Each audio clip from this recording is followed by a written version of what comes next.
Attorney Cornelio Samaniego III, sir. Magandang umaga po sa inyo, attorney. Good Ayan. morning, attorney. Long time no hear. Opo, ayan. Attorney. Magandang umaga po sa inyo, Sir Deo, ang Sister El, mabuhay po kayo.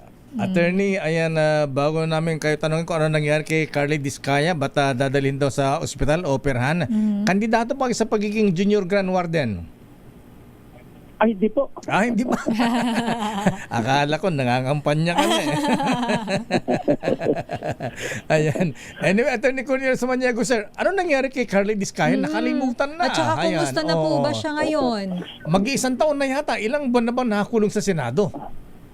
Sa 7 months na po siya sa 18. Wow, Nako, tagal na ha. tagal 7 na. months. Oo. Baka super puti na siya, 7 di na naarawan. Ano pa nangyari sa kanya at mukhang ooperan daw sa attorney, sir? Actually, Sir Deo, February pa itong medical letter namin sa Blue Ribbon at kaya sa Senate President,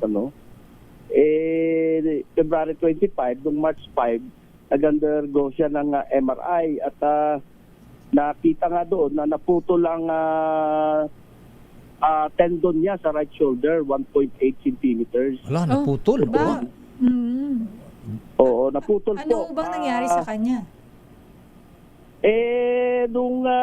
Dahil sa katagalan niya dyan sa Senate Detention Facility, Sister L, nagbubuhat-buhat siya, ginagawa niyang barbell, yung mga empty container ng bottled water, yung malalaki. Wala, oo. Oo. Akala ko bigas din ang binubuhat-buhat niya. Ayan, hindi ba bigas? Hindi naman po.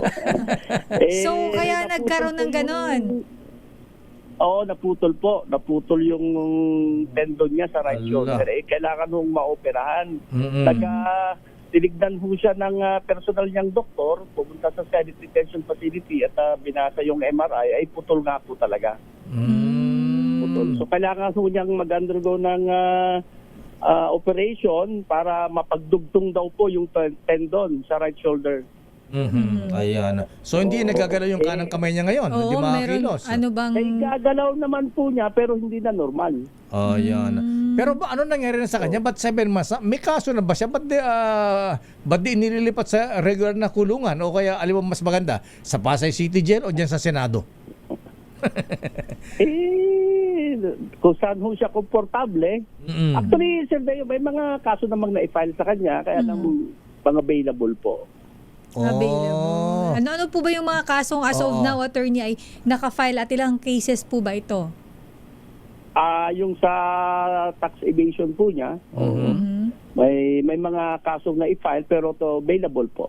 Ayan. Bakit dyan pa na-detain sa Sa Senado? Senado. Ba't ay pang pakawalan? Ano bang gusto pang malaman ng Senado, Attorney Samaniego, sir? Hindi ko po masabi kung ano ang wisdom ng Blue Ribbon Committee, Sir Deo. Sa tingin ko, hindi na commensurate yung pagkakakulong niya. Siya ba ang Kasi 7 pinakamatagal? months na po eh. Siya na ba ang sa mga nakukulong sa Senado, Kongreso, siya ba ang pinakamatagal? Pinakamatagal.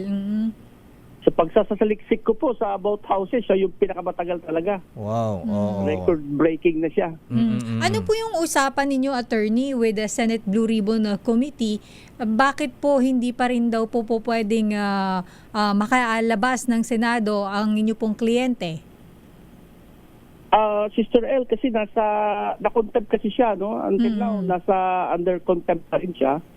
Kaya nga hindi namin maintindihan kung ano yung reason pa dahil mahaba na talaga yung pagkakakulong niya sa Senate Detention Facility. Ang reason ng pagkakakontempt niya ay yung hindi lang tugma yung sagot doon sa excuse letter ng asawa niya. Yung may sakit. Oo, yung medical certificate yata. Oo. Opo. Yun lang po yung naging dahilan. Baka abutin pa siya ni Saldico dyan. Mukha ipapatawag ng Senado si Saldico. Ayan.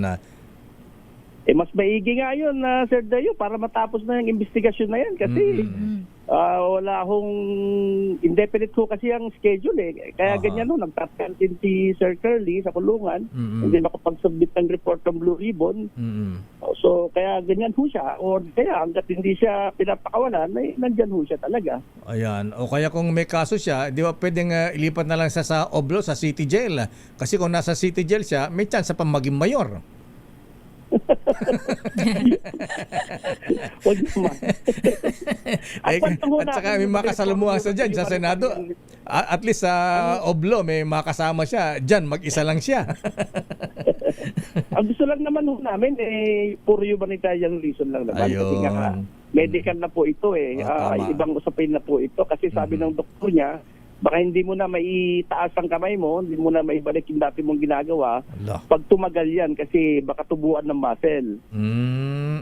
Ano po ang sabi ni Senate President Tito Soto at Senator Ping Lacson ng Blue Ribbon Committee? Sumulat po ako nung April 5 pa para sa hospitalization niya, subject to rules and regulations ng Senado. At si Sir Curly naman po ang magbabayad sa kanyang operation. Until now po, wala pa pong feedback ang Blue Ribbon Committee or Senado or yung doktor niya kung kailan po talaga siya pwedeng operahan. Kasi talagang hindi na ho niya kaya ang sakit sa kanyang kanang balikat. Naku. O sige, attorney, baka gusto mo manawagan kay Senator Tito Sen at Senator Ping.